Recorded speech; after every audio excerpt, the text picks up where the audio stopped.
At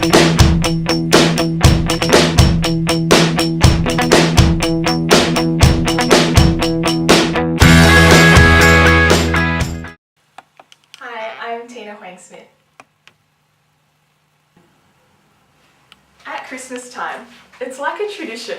We all love it. And Mum? Well, she's always making sure we have enough food on the table. I mean, look how many people have turned up. And Dad? Well, his jokes never get old. If it was any other time, I'd die. But it's Christmas, and it's just something we do. This is my family, and this is our feast. Hello and welcome to Transform Your Ad Audition. I'm Gabriella Mazzali McGrail and I'm a commercial acting coach. You can check out my products on transformyouraudition.com. So that was Tina, thank you. That was a lovely first take for a supermarket commercial. And the point of it is, the advertising strategy is their fresh and wonderful food will bring the family together at Christmas time. So today we're going to talk about the moment before and the moment after in an ad scenario. So let's take the moment before. You don't want to just stand there, look at the casting director or the camera and wait for action. You want to start actually playing out what's going on in the scene. So there's kind of two reasons for this. I mean, the first reason is for the actor themselves to get into it, to get into this world that you're creating, trying to make it real.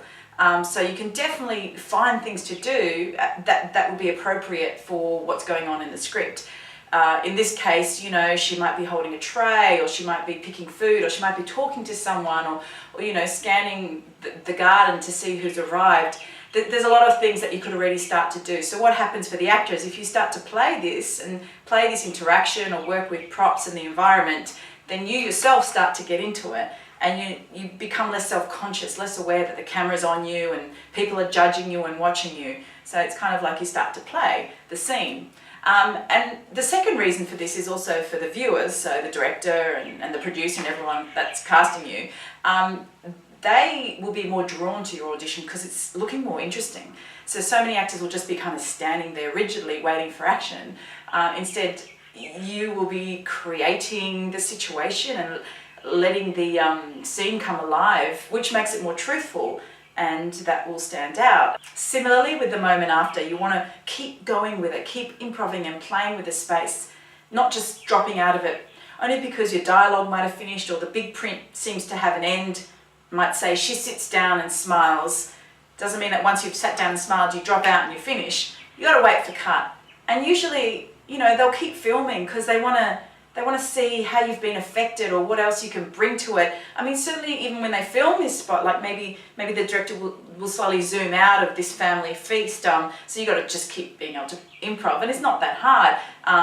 The whole point of the ad is that this food brings everyone together. So certainly in Tina's audition, rather than just kind of sitting down, finishing her dialogue and then just dropping her energy and dropping out, she could keep going. She could serve food out. She could, you know, be smiling or interacting with family members. You can make it that specific. It might not be written in the script because the writers can't write everything. That's the actor's job to embellish it, to make it their own and make it real. So certainly with moments after, we want to see that you keep playing it, particularly in an audition situation, because, you know, we're only filming a minute of it, or so it's not a lot of time to get to know the actor. So you can fill it up and make it your own and make it real. And on top of moments after, you can even add in tags. That's kind of throwing in a line if it works, particularly with comic scripts. You can, because it just might add a bit of humour to your audition. They might obviously not keep it in the final shoot, but it just shows that you're connected to it and you're having fun with it. So what we want to work on today, Tina, is your moment before and your moment after in your commercial acting. So even though a commercial might only be 30 seconds long or 40 seconds long or 15 seconds long, with the actual audition, we could probably play with a little bit more time because it's all that the director has to see you and kind of judge your performance and if they want to work with you and if you're the right fit for this job. So definitely it's open for you to embellish and draw out and play with and find a little more detail. So we see more of you in this world that you're creating, but also for yourself, so you can, get into the moment rather than kind of maybe self-consciously waiting for action or waiting for cut, ignoring that and just going with it, creating this space that is yours, set it up, blocking wise and with your surrounds, with your environment. Maybe you have a prop, like maybe she's carrying a plate to outside to the barbecue. You might not be scripted that she's carrying a plate, but that could be a prop that you could bring or an idea that you could bring. It might work, it might not. Maybe she's carrying a glass, maybe she's carrying a bottle. Maybe she's on her iPhone, on her phone, texting because she's kind of a little bit not into the whole family get together, but she warms into it because it's Christmas and everyone's so happy and her mother's happy and her dad's happy.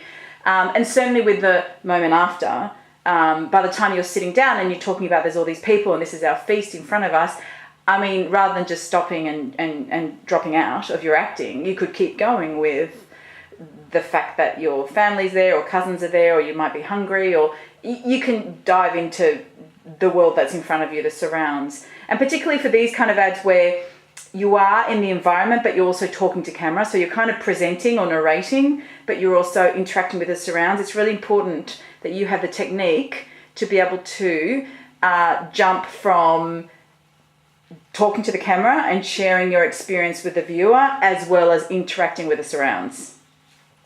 Do you think that's fair enough? Yeah. Okay, so what are some ideas that you can play with?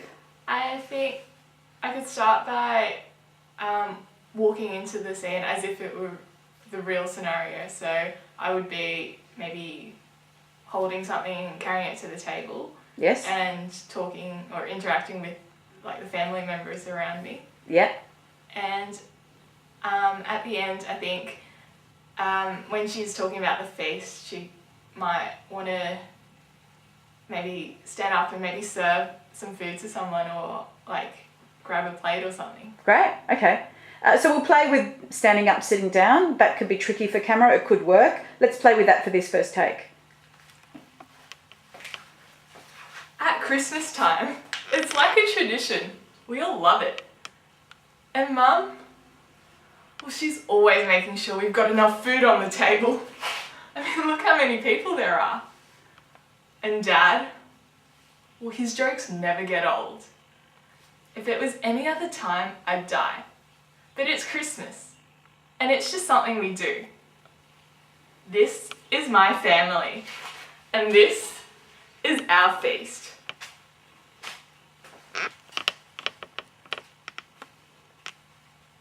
How did that feel? Yeah, it felt like I was in the scenario. Okay, well, I loved your moment after. I think that really worked. The trouble with your moment before is that by holding the plate, your race was to get to the table, and we missed a lot of your presenting, your narrating that might have been better if it was on the walk. So slow that beginning down, and also with the plate, you kind of just held it, but you had no relationship to the plate. So, is it something you can't wait to eat? Is it something you don't like? Or is it heavy? Anything, just give it a little bit more detail. All right. So with Tina's moment before, I still felt it was a little rushed, a little detached. She needs to add more detail. It could be anything. Is she carrying a tray? Is it hot? Is it heavy? Is it for someone else? Does she like it? Does it smell gross? Is she happy to be carrying it? Is she happy to be helping? Is she excited about this? Is it a way for her to connect to someone? Or is she a little grumpy about having to do chores? Because in real life, everything you do, with everything we do, that we have a feeling and a thought attached to it. So you need to kind of get that detailed with your work on an ad.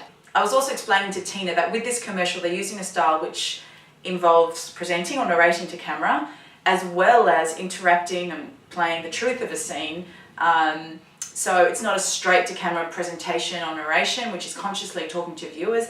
It's kind of a strategy to get the viewer to see your world or this character's experience of Christmas through their eyes. So it takes quite a bit of practice and skill and camera technique to be able to naturally and gracefully switch between playing the truth of the scene and the interaction and, a bit about living with Uncle Bob and, the food stuff, tasting the food and all the stuff that's going on here with your dialogue to camera and connecting to the viewers.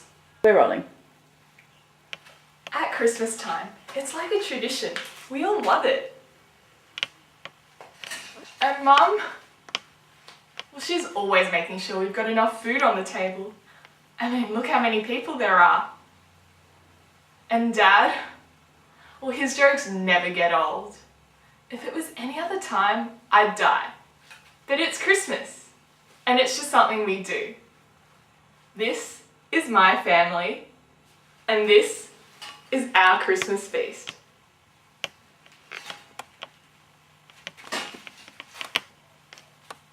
And cut. Great, Tina, that was really good, really good. So let's just do it one more time. And because maybe let's swap things around a bit. And instead of getting up at the end, by the time we're at the end, you are sitting. So why don't you stay seated? It just kind of makes it a bit of a cleaner audition if the camera's not moving up and down. And just kind of lean over to hand food out. Or maybe try something different. Like you've done a couple of takes now. Maybe try where you go and grab something and put it on your plate. And then you see someone and you see your brother or something and you have a chuckle. Whereas at the beginning, the moment before, keep that standing up for a bit longer. As the camera's focused on you standing anyway, so have that interaction with the plate and you're handing it to someone in the corner over there. So that's all kind of part of your moment before. And even start talking from where you're standing, that first bit. So it's not just a quick, otherwise you're kind of galloping across this small space we have in studio to sit down straight away and we're missing that whole first beat of you actually walking through the garden and taking in, you know, the amount of people here that are here at Christmas and that you had to give this plate to someone, because isn't that what you kind of decided? Tell me about your decision with your moment before. Yeah, I decided to have a plate that I was told to hand over to someone, that my mum told me to give to someone for our lunch. And who's the someone? A relative, like an auntie or something. Okay, so it's your auntie, so really personalise that. Yeah. And why do you need to give it to her straight away? Because, Why can't you just put it on the table? because it's her favourite. Nice.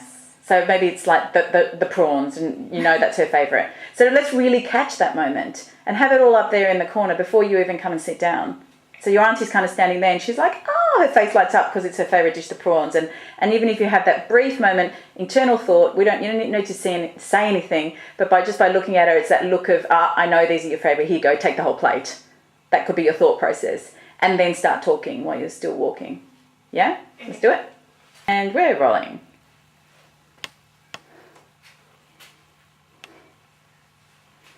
At Christmas time, it's like a tradition. We all love it. And Mum, well, she's always making sure we've got enough food on the table. I mean, look how many people there are. And Dad, well, his jokes never get old. If it was any other time, I'd die. But it's Christmas, and it's just something we do. This is my family, and this is our Christmas feast.